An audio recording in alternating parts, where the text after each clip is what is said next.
drive. Pistons by 1.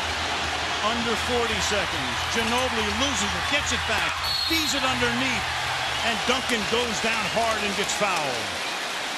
Now that's a smart basketball. You know that any time from now to the end of this game, no one is going to get an uncontested layup. It's a great move right here by Ginobili, and a good deflection. Unfortunately, they did not come up with it. You must foul Duncan and force Timmy to make the foul shot. Now this is the Billups move right there, and you can see that once he beat his man off the dribble, Parker did not see the drive. Duncan is 3 out of 9 from the line, 0 for 5 in the quarter from the line.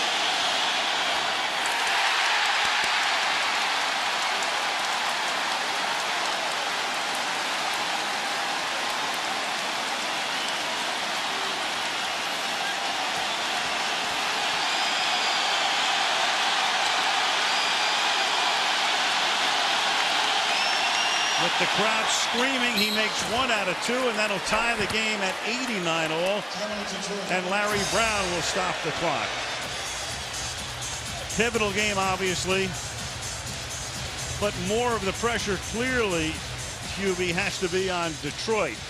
Because if they lose, then you've got to win 2 in San Antonio, where the Spurs only lost 3 games during the entire regular season. Win tonight, of course, you go down there and you win 1 out of 2. Now, we realize now Detroit is out of timeout, okay? So you know that Chauncey Billups has been involved in every play since we hit the 2-minute mark.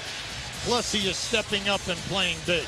The big thing right now is that San Antonio must defend it without fouling. When the shot goes up, you must keep Prince, Wallace, Rashid, and Ben off the offensive board. This is a situation right now. They've been getting excellent baseline screens and freeing their people up. But you have to pay so much attention to Chauncey Billups, Al, because he wants the pressure of the pass or he wants the pressure of making the shot with the clock down. Detroit, as Yubi said, cannot stop the clock. 33.8. You have a 9.8-second differential shot and game clock here.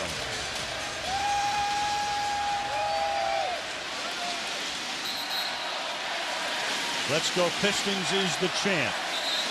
Now, the old story, you know right now, you must get the ball inbound, but this year you always can pass the ball into the backcourt. It relieves a lot of pressure, and it opens up ground for you so that the suffocating defenses now have difficulty covering. Tayshaun Prince will inbound the ball. Hamilton, the Wallaces, and Billups are on the floor. Parker, Ginobili, Duncan, Horry, and Bowen are the 5 San Antonio Spurs. Yeah, they're bringing Billups up off the staggered screen. Bowen is on Billups right now. Yeah, they're looking right here. Now, here comes the screen. Hamilton coming across. Oh, it's a fake. He's got to come now. Billups, spin move. Gets all the way inside, but it's contested. Bowen comes away with the basketball, and so with the game tied, San Antonio has it with 16.9. It was interesting right there. They had Rip Hamilton down in the post with Parker on him. He hesitated and hesitated.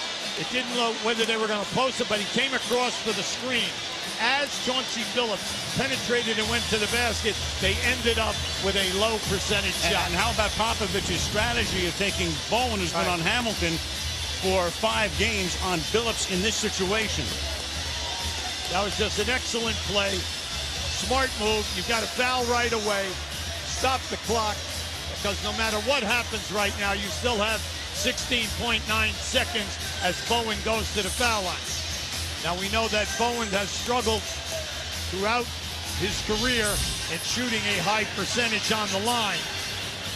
Now for the playoffs, as you go down and look at the foul shooting, Bowen has shot 63% throughout the playoffs. There's a lot of pressure on Bruce at this time.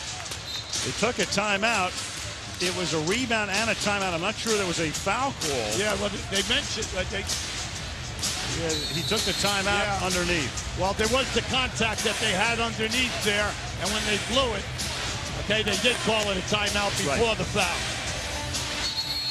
So 89 all, and San Antonio taking a timeout here. They have one timeout and a 20-second. One full plus a 20. Detroit cannot stop the clock.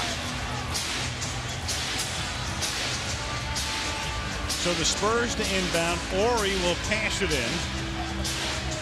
They can take the clock down all the way and play for the last shot of the game. Now this is a situation where you have to clear up how you're going to handle the screen and roll, especially if it's at the top of the circle. And there the screen and then the step back. Horry looking to Ginobili at midcourt. All right, now you got to be careful now when Horry sets his screen. If Horry sets his screen, watch out, Horry on a step back. 6 seconds. He's not setting the screen. Ginobili drives all the way, and it's blocked underneath. And the rebound taken by Wallace, but he has no timeout to take. There's nothing, and the clock runs out. So we are going to go to overtime. Now that was just a great move. P.J. Carlissimo is out, challenging Ronnie Garrison. Did he call timeout? Did Rasheed Wallace call timeout? Well, the picture will show, if we have it, that he did. They didn't have any, and Chris Webber is in the building just for historical purposes. See, as the ball is going here right now, you're going to see it as it's right here, but there were no seconds on the clock. Ronnie Garrison read that perfectly. The clock had already expired. That's right. Thank God for Rasheed Wallace. Otherwise, that would go down in NBA infamy. Now, Tim Duncan realizes that he had a fantastic opportunity on that missed shot and put it back in. Overtime in Game 5. In the history of the NBA Finals, there have been 27 previous overtime games. Interestingly, the visitors have won 14 of the 27, and home teams are 2-8 in the last 10. Here's Ginobili on the last drive that could have won the game, and the Duncan follow as well that could have won it.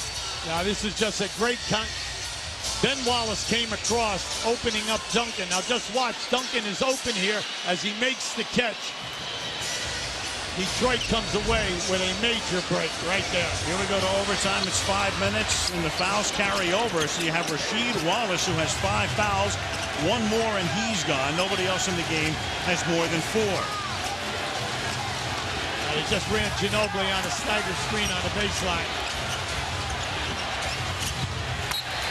And then Hamilton gets a hand on it. It's out of bounds, and you've got 9 on the 24-second clock. Michelle. Well, guys, right before overtime started, Popovich sat in front of his team and said, okay, now we got to do it again. Put everything behind you. That's over. Hey, you know what? This is not supposed to be easy. This is supposed to be hard. Hubie, is it supposed to be this hard? Yes. In a word. Here's Ginobili for 3. And the rebound comes off to Horry, so a big offensive board for Robert.